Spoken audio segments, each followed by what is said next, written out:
नमस्कार, जन्मकेंद्री लाइव से सरोज सिन्हा। आज बात घोसी लोकसभा सीट की। पौराणिक और ऐतिहासिक महत्व का क्षेत्र घोसी राजनीति की दृष्टि से भी हमेशा से अहम रहा है। कभी आजमगढ़ जनपद की संसदीय सीट जो अब मऊ जनपद में आती है, इस सीट पर आजादी के कुछ वर्षों बाद से ही वामपंथियों का कब्जा हो गया था, जो 80 के दशक तक चला। बाद में इस सीट पर कांग्रेस का कब्जा हो गया और कल्पना राय ने इस सीट से विजय हासिल कर क्षेत्र के विकास में अहम योगदान देते हुए विकास पुरुष का तगमा हासिल किया। लेकिन पिछले 2 दशक में इस सीट पर कभी सपा तो कभी बसपा का कब्जा रहा। हालांकि 2014 में बीजेपी पहली बार इस सीट को जीतने में कामयाब हो गई, लेकिन 2019 के चुनाव में सपा बसपा ने गठबंधन का चुनाव लड़ा तो एक बार फिर बसपा इस सीट पर काबिज हो गई। इस चुनाव में बसपा प्रत्याशी अतुल राय ने बीजेपी प्रत्याशी हरिनारायण को बड़ी शिकस्त दी। घोसी संसदीय क्षेत्र के तहत 5 विधानसभा क्षेत्र मधुबन, घोसी, मोहम्मदाबाद, गोहना, मऊ सदर और रसड़ा आते हैं,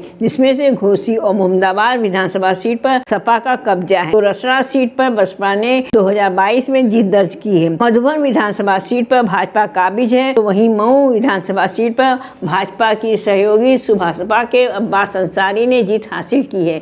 लेकिन हाल में अब्बास के पिता मुख्तार अंसारी की जेल में मौत के बाद से अब्बास का समर्थन सपा को ही मिलना तय है। अब जब 2024 का चुनावी बिगुल बज चुका है, सपा ने एक बार फिर राजीव राय को प्रत्याशी बनाया, तो भाजपा ने यह सीट अपनी सहयोगी सुभाषपा के लिए छोड़ दी है। सुभाषपा ने इस सीट से पार्टी अध्यक्ष ओम प्रकाश राजभर के पुत्र अरविंद राजभर को मैदान में उतारा है। यहाँ सवर्ण वोट राजपूत 1 लाख, भूमिहार 80,000, ब्राह्मण 80,000, अनुसूचित जाति 5 लाख, यादव 2.5 लाख, 2 लाख राजभर, वैश्य 1 लाख, मौर्या 1 लाख, निषाद 80,000 और मुस्लिम मतदाता 3.5 लाख हैं। और ऐसे में यादव मुसलमानों के साथ साथ सवर्णों के वोटों की बदौलत राजीव राय अपनी स्थिति मजबूत होने का दावा कर रहे हैं, तो वहीं सुभाषपा को भाजपा के वोटों के साथ साथ 2 लाख राजभर वोटों के मिलने का भरोसा है। हालांकि अभी तक इस सीट पर बसपा ने प्रत्याशी नहीं उतारा है। ऐसे में घोसी में गरीबी, बेरोजगारी, किसानों की बदहाल स्थिति, बंद मिलों को चलाने, ओवरब्रिज